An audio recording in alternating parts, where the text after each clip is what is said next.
Does an actor's agent have an obligation to tell the actor about all job offers?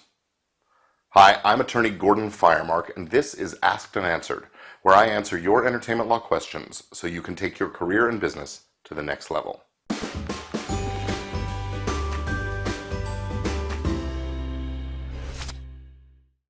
Stephen wrote in with this to say: I have a question that I and other independent filmmakers I know have been trying to find the answer to. If I, as a producer, send an offer for hire to an actor's representation, are they legally required to let their client know, or can the rep just ignore it if they so choose? Well, Stephen, that is a great question. Basically, it's a question about the level of the legal duty that an agent or manager has to the artist he or she represents.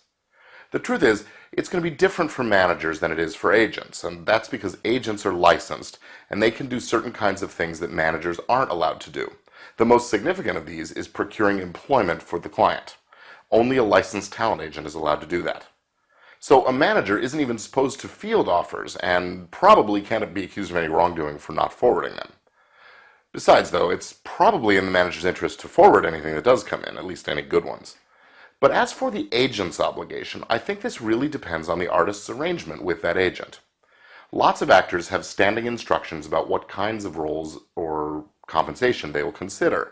And let's face it, part of the reason that actors hire agents is to be the gatekeeper so the actor doesn't have to be the one saying no to people.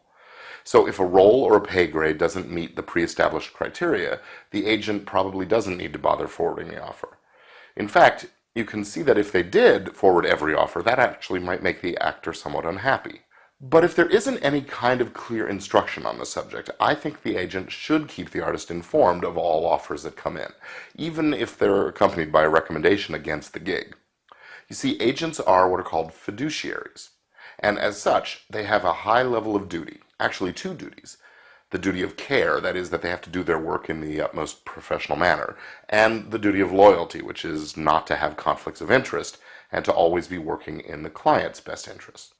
So the challenge is that sometimes not forwarding the offer actually is what's in the artist's best interest, especially if there's a better, more lucrative, or just more favorable role in the works, and that this one might interfere with or something. Or maybe the agent already has other work lined up for the time frame in question, and many of the top actors in the business are booked 3 or 4 years out, so there could be any number of reasons why the offer doesn't make it past the agent's desk. So if you're a producer and you're concerned that your offer isn't even being presented to the artist, you could be right. And I don't see that there's very much you can do about it.